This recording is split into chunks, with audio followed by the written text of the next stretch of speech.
just to start, I'd love to ask Andrew, what is your least favorite misconception around physical fitness? Ooh, there's a lot of those. A lot of those. I mean, the least favorite misconception, probably that you need to have a lot of time.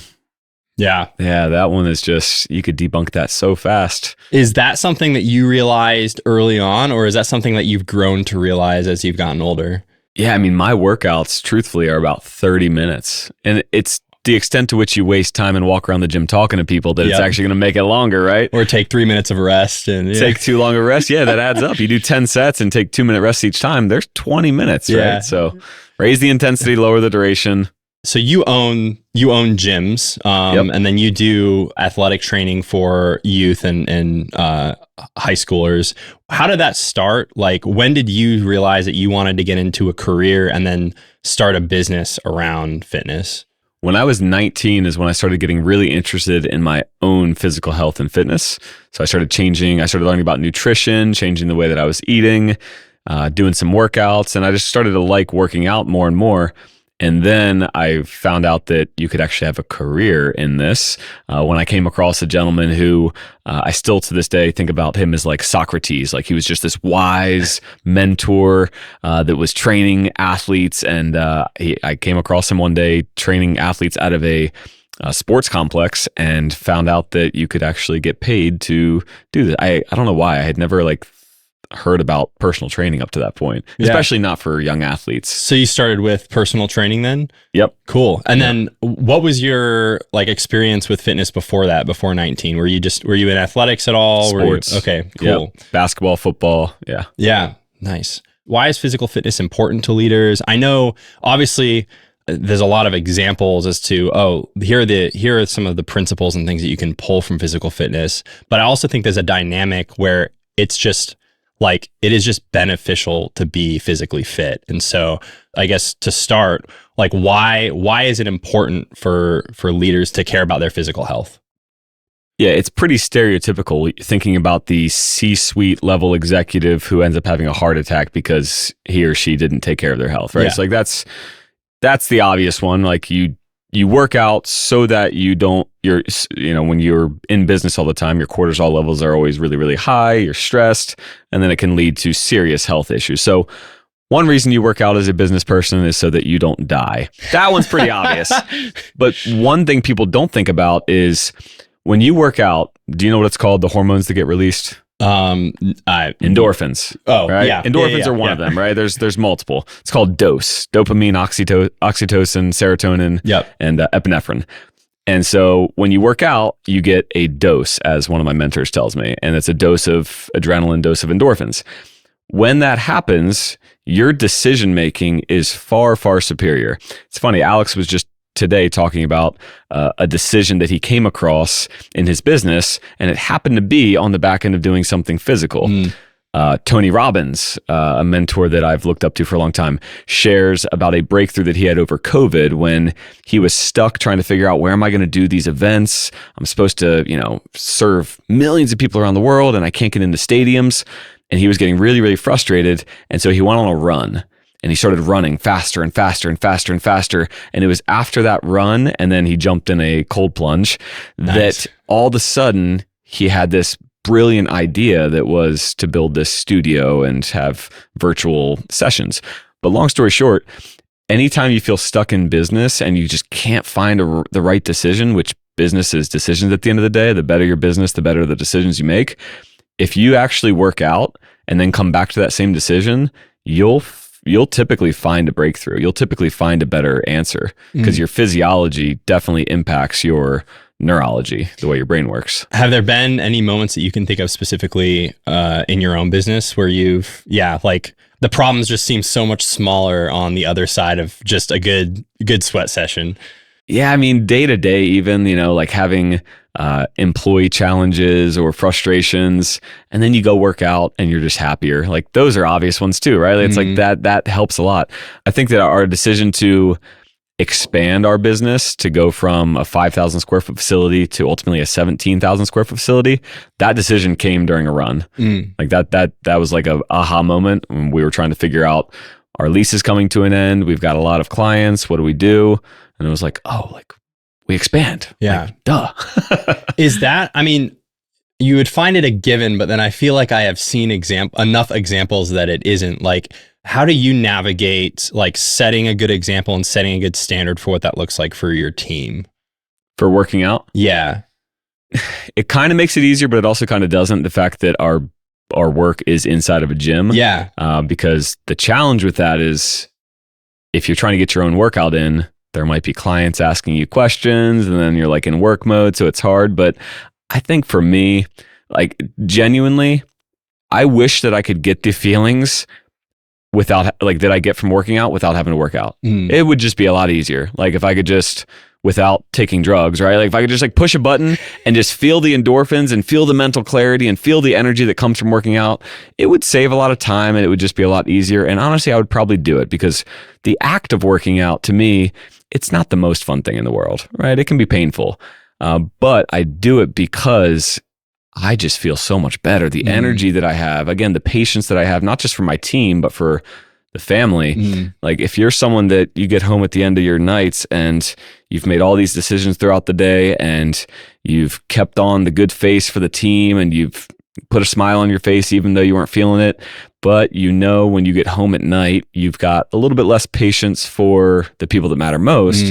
That's an indicator that maybe stopping for a quick 20-minute workout before you get home would actually be better than just rolling into the house and right. And just coming in and having an extra 20 minutes. So for me, like, again, it's been easy to model that because I just don't like the way I feel if I'm not working out. Yeah. This can often be a topic that, depending on who you are and where you come from and your background, like there can be a lot of shame or even expectations around just the idea of fitness. How would you define like what it means to be healthy or physically fit? And I guess maybe like, can you push back on some of the misconceptions or the things people think about when they think about like being a healthy individual? Yeah. And I'm guessing one of the things you're alluding to on this is like physical appearance. Sure. The way you look, maybe being one of those things.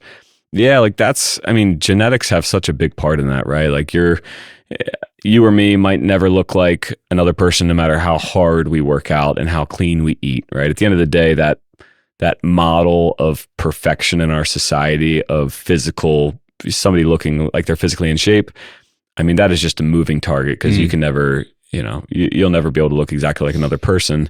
And at the end of the day, like, that person might not even feel good because some people that look really great, they're not treating themselves very well as far as their health goes. And so to me, being a healthy person, again, it's mental clarity. It's having the physical energy to not just fake it for people, right? Like I'm just going to muster it up.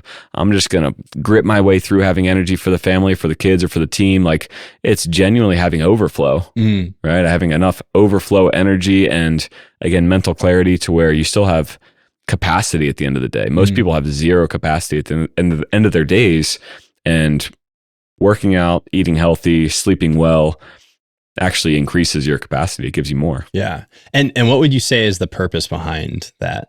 Being healthy, like having that capacity, like what either for you personally or in what you've seen in other people, like what are some deeper reasons why like this is important or why it just goes beyond the appearance side of things?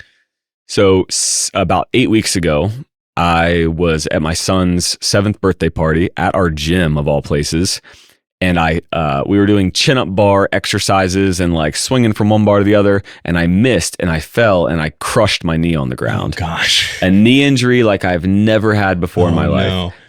And because I was obviously prepared, right? I had worked out for a long time leading up to that. I eat healthy. My bones are solid enough. I know how to take care of myself.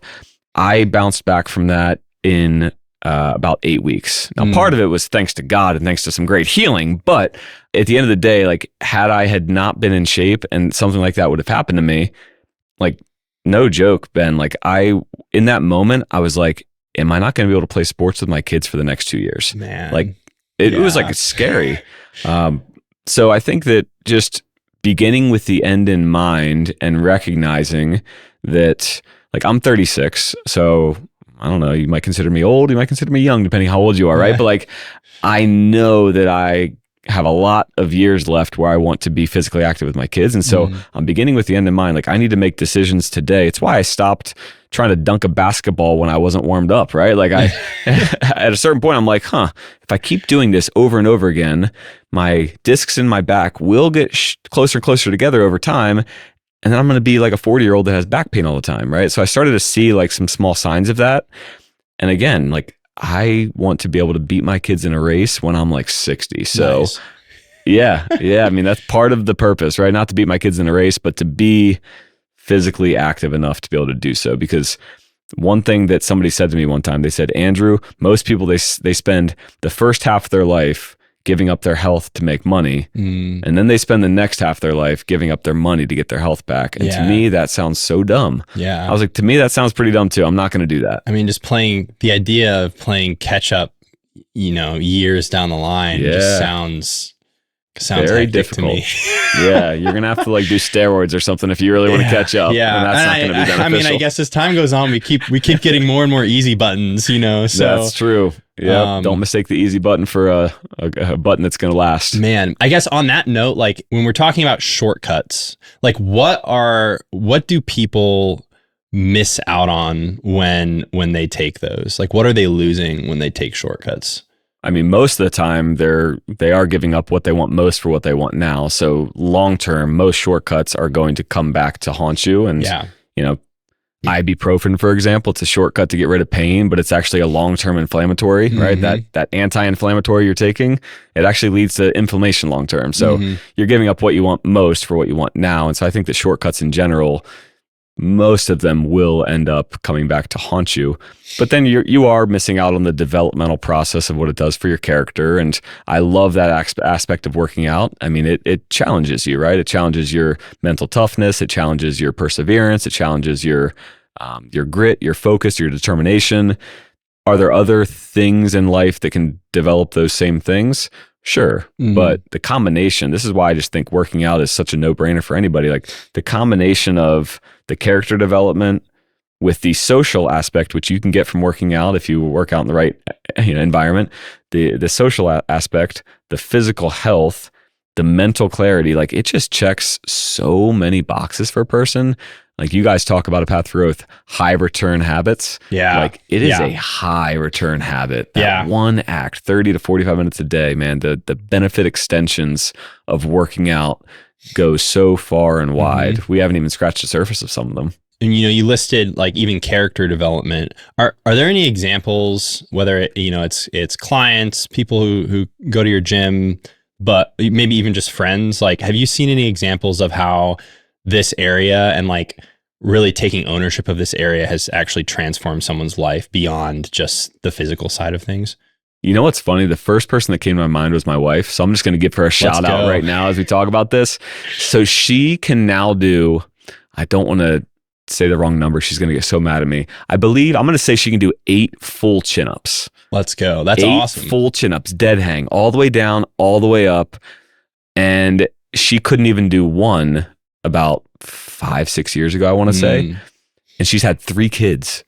Yeah. And she can do that many chin-ups now. Like, and so each time that she's had one of our children, she's made it her mission. I'm going to do more chin-ups than I used to do before. That's awesome. And like the chin-ups are really, really cool. And it is one of those exercises, like any woman who can do chin-ups will tell you, like it is just empowering, right? To be able to like pull yourself up against gravity. You're going directly against gravity to pull your whole body weight up, right? If you're 130 pounds, like you're literally pulling up 130 pounds. Like that's really, really cool and empowering. That's cool and all, but like just watching how my wife has made it her mission to live a healthy lifestyle for the kids and to work out and to eat clean, despite being Italian at her core, right? It's so much easier to eat unhealthy if you're an Italian. Yeah.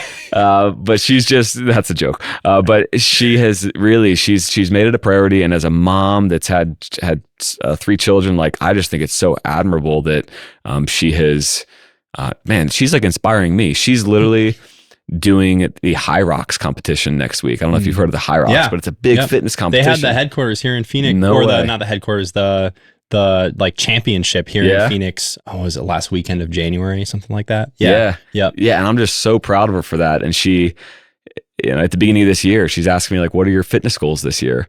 I'm like, I'm the gym guy. How do I not have fitness goals? And she's got them. And so she's my answer to that question right now. Is she's living it out. That's awesome. Yeah. How, like, I mean, you said, like I'm the gym guy, I should have fitness goals. Like how, has there ever been a season where you've maybe taken that for granted in a way, or you realize like, oh, I've even maybe as the guy who owns gyms, like dial this back more or prioritize this less than I wanted to?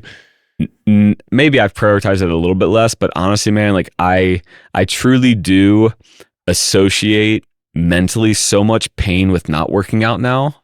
Like way more pain with not working out than I do with working out. Yeah. Like I just know I'm so much worse when I don't work out. So I never go more than a couple days without moving or getting some sort of workout in. How has fitness like intersected with your faith, and how have you navigated that? How do those things interact? And then how have you seen that play out in maybe some of your team members too? Yeah, I mean, I think like when you are working out, it's a great time to connect with the Lord, right? It's the body that he's given you and never taking it for granted. I think that if we do believe that we've been given these bodies by God, then what we do with them is our gift back to God. And so I think that, there's Bible verses that talk about, this is the temple you've been given, take care of it. And so I think that it is a mandate for us to treat our bodies well. And it's a mandate kind of like the Sabbath. It's a mandate for our benefit, right? Not for his benefit. It's a mandate for our benefit. So I think that that's how I think about fitness and faith and taking care of our bodies. But for our team, we've had some team members even that just through, I don't know if fitness is the catalyst necessarily. They were attracted to the fitness industry, I guess, at the end of the day. But we've definitely had some team members who have met God through working at our gym, which is really, really cool because we do prioritize that for our team, right? As far as having devotionals weekly, and that gets into a little bit different conversation. But there definitely is a connection between faith and fitness for us. Explain that a little bit more. Like, what does that look like as far as just being a witness with your team and maybe emphasizing that more than other business owners would or have? Yeah. In the first year, it started out as, in my mind, it was just going to be, through the way that we act and through the way that we treat our team and the decisions we make, that will be enough of a witness, right? That was my thinking. And then God brought one of our first coaches. She was either our second or third coach. Her name is Stephanie, amazing girl. Brought her into the equation, and I look over one day, and she is hands-on one of our clients, praying for them in the middle of a session. There's people working out. She's got people in her group, and she's praying for a client. I'm like, all right, God, are we doing this? Like, is this going to happen here? And of course, the answer was like, yes. That's we will be a gym that prays for their clients. And then a client came to us and said, can I sponsor a Bible verse on one of your walls? Wow. Like, I'll pay for it, but can I get my favorite verse on the wall? I'm like, yes. It was just a lot of yeses, I think. And we just kept saying yes. And so we knew that we wanted to, at that point, I knew that it was going to be more than just kind of covert, making this a ministry, and it was going to be a little bit more overt, and we were going to show our faith through different ways. And again, not overwhelming, not necessarily like beating people over the head with Bibles, but we definitely, so I think that for our team though, we've always prayed before meetings, after meetings with team members, even if they weren't believers, asking them, hey, is it okay if I pray with you? Like very intentional about wanting our team to at least know who God is. Yeah. I guess to tie in the physical fitness side of this again, it sounds like initially you were on the posture of like lead by example.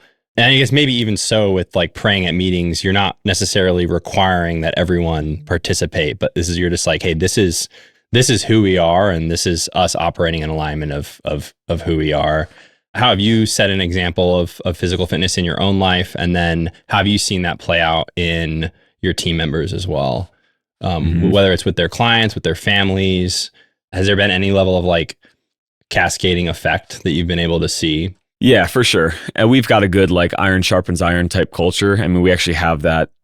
It's like a big weight, and then it's like iron sharpens iron is like a huge thing on all the walls of all of our gyms. And so I think that our team kind of lives that out, and we'll check on one another. Hey, did you get your workouts in this week? We've got big scoreboards in each of our locations on the team office wall. And one of like the scorecard columns in a couple of our locations is how many workouts did you get last week? So Nice. there's that accountability for sure. And we share stories so often of transformations that happen in the lives of our clients that I think that it's just like by osmosis. Like our team can't help but to see the benefit and then to share it with others, because, working out has transformed so many people's lives in our gym. So naturally they go out and tell people about it. What would you say to someone who is, they're like, man, this all sounds great. I understand maybe even at a head level, like the reason why I should be doing these things, but I don't have the time, I'm overwhelmed by the thought of that, or I just can't stay consistent enough to really make this a priority. Yeah, I've sat across from so many people over the last 12, 13, I guess 15 years I've been in this industry.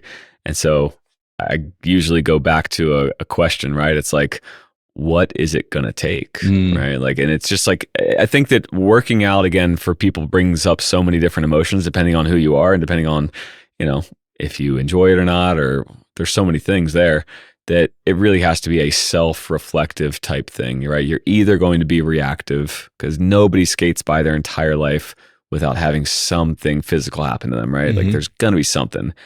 Are you going to be reactive, or are you going to be proactive? Right? And it's just like, it's up to you, right? At the end of the day, I would encourage that person, like all the different things that are hanging up in your mind, right? Cost or convenience and schedule, or it's going to be painful, or people are going to judge me, like all those things. Like if we had time together, like we would knock all those down really quick, because none of them will be stood up by truth, right? Like that's a tabletop that's going to be wobbly. Any one of those things, it's a wobbly tabletop, and those legs won't stand, because there's no truth to those. There's maybe beliefs around those things, but there's no solid truth to them, right? I've seen people that hated working out. They said they would never step in a gym, and now they are like leading workouts at our gyms, right? Like I've just seen it time and time again. And so you just got to keep getting after it and finding the right place, finding the right setup for you. Make it your mission to find what works for you. It's easy to see why it wouldn't work, right? That's always available. Yeah. How do you confront those beliefs? Which one? Well, I guess that's a good question. Lot of them. Is there an overarching approach, or you sure like dive into each one specifically, maybe that you named, or one or two of them if you want? Yeah. Well, I mean, part of it is like people come to us because they want to coach, right? Yeah. Like, so they walk in our doors ready to be coached typically. Sure. And then if they're like pushing back against everything, we ask them like, did you come to the right place? Like, this is a gym. Yeah, I guess that's fair. But even in today's world, like there are so many different modalities for working out. There's so many ways that you can get fit and healthy. That it's like, instead of saying like, I don't like this or I don't want to do that, it's like, what do you want to do? Like, what's off limits for you? Like, we can start there, right? We can just stick with these things that you like to do. But then at some point you do have to ask them what their non-negotiables are. Because if they're like, I don't want to move, I want to sit for the full hour. All right, well, you know what? We're not going to be able to overcome that one. Like, I don't know how to bounce What back. are you paying us for at this point? Oh man. What do you think is the difference between situations or people where you see them like really, really take ownership of this and commit and stay consistent, and then the ones that maybe it's the new year, maybe something else kind of like inspires them to start pursuing this, and then it just starts to fall back, farther and farther down the list as a priority as time goes on? Like, are there any elements to their life, their level of commitment, the actions they take that make a difference in whether or not people stay consistent here or they kind of fall off? If we're talking about like just getting a traditional gym membership and going and working out on your own, I think that you'll lack accountability there. So if you're talking about like what we do at PFP, it's like a coach really makes all the difference. Yeah. Right. And having a coach that's going to make it enjoyable and fun and challenging, and hit the drivers that drive human beings in general, right? If we have occasional variety, if we have challenge, if we've got connection with other people or our coach, right? Like there's different things that we know make people stick to something. There's got to be an element of certainty, right? In every workout, like you got to have some predictability, but you also need to have some variety, right? So you got to kit both. Yeah, like I said, connection to others in the gym. That's why we prioritize community so much at PFP, and introducing members to one another, having icebreakers before the class starts, getting people to connect with one another, and it becomes their tribe, right? So I think that if you haven't ever had a coach and you've never had community and you've only ever gone and just tried to do it by yourself, that's your first thing to change, right? Pick one of those two elements and watch how it helps you stick with it more. Yeah. Man, I mean, I feel like that applies to so many different situations. Just in general, like when you have people that you can lock arms with, who you can in some ways relate to and learn from, like it just goes so much farther. And then you plug in the accountability side of it. And man, as a business owner, like is there anything that that you would like to say to someone who owns or runs a business? Like, you understand how hectic and chaotic that can be at times.